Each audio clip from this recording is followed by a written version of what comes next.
ask you this question, what do you understand by statistics? Statistics is nothing but it's a branch of mathematics which deals with collection, presentation, analysis and interpretation of numerical data. Okay, that was, you can say, a ready-made statement to interpret what do you understand by statistics. As I used this word collection, then presentation, then analysis, then interpretation in numerical data is statistics. See, understand, statistics is actually, I'll take one example based way. See, how do you come to know what is the population of your country? Say population of India.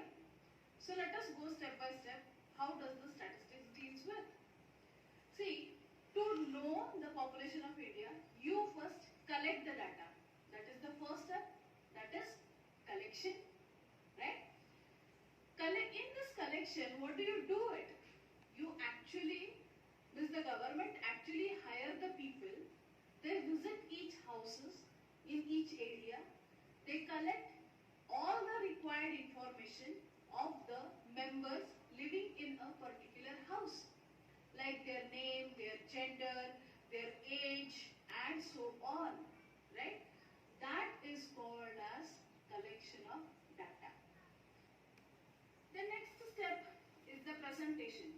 Presentation, this data that has been collected, see, from your city to the state, from city to the local areas to the district level, then to the state level, and all such states data is being collected. Now you have to present this in a numerical form. So you have to decide that if we want to give this information to each and every person of your country, the person should be easily understand that yes, this is how the population of India is being divided. You must have seen in the newspapers or in the news channel that it is being presented, the data is being presented either in the form of a histogram or in the form of a pie chart or some other way, a graphical representation, okay? So like this way, in a numerical data, how to present this data is to be decided. Now you have got data, you take all the required columns from the collection of data and you present. How are you going to present it is to be planned. Analysis. Means what? Analysis means whatever data has been collected, you need to systemize it. Means what? See, my end product, I should keep in my mind first that what is my end product. My end product is, for this particular example, that I need to flash the population of our country. But I also need to make people aware of the number of children under 18, the number of youth till 25 age, the number of say working people till 60, the senior citizens, the males, the females, the newborn babies. I also need to present this. This is going to be my end result. So what do I do? After this presentation, I need to analyze the data that I have collected. See, I require particular column from the data that I have collected. Okay, so this should be my first output. This is what it is going to be seen as. This is how I am going to analyze the collected data. Data is ready. In short, next is interpretation. Interpretation means what? what you see actually on the news channel or in the newspaper, the actual data, like number of children in particular state or in particular country, the number of females, the number of males, the number of senior citizens is a combined the whole data that I have represented, that is called the interpretation.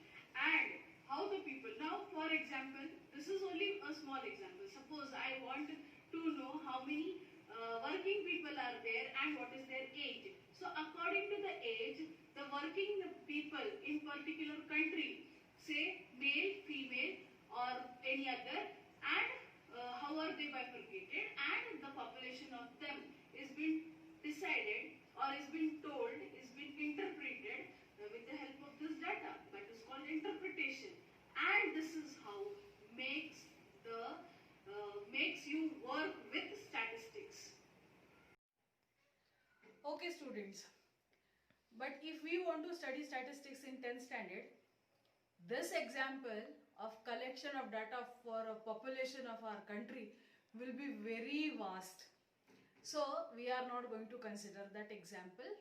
For us to understand basic things, we will take example which is very familiar to you all, the simple example.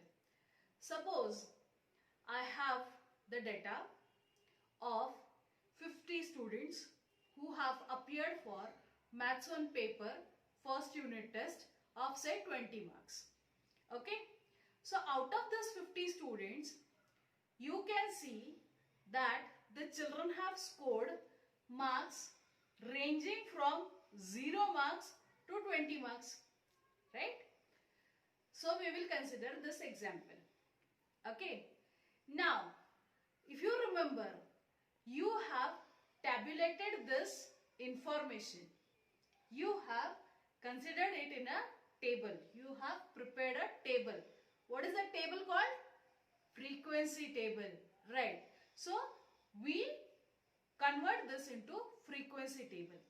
Now observe my frequency table very carefully. In the first column, I have taken marks, which is called as class intervals in statistics in frequency table, right? It is denoted by xi. The second column is called the frequency column, which is denoted by fi, where I ranges from the lower marks here or the lower data in general up to the maximum data. Okay, I can be any number. Like in any table, you mark serial number 1, 2, 3, 4. You start with 1.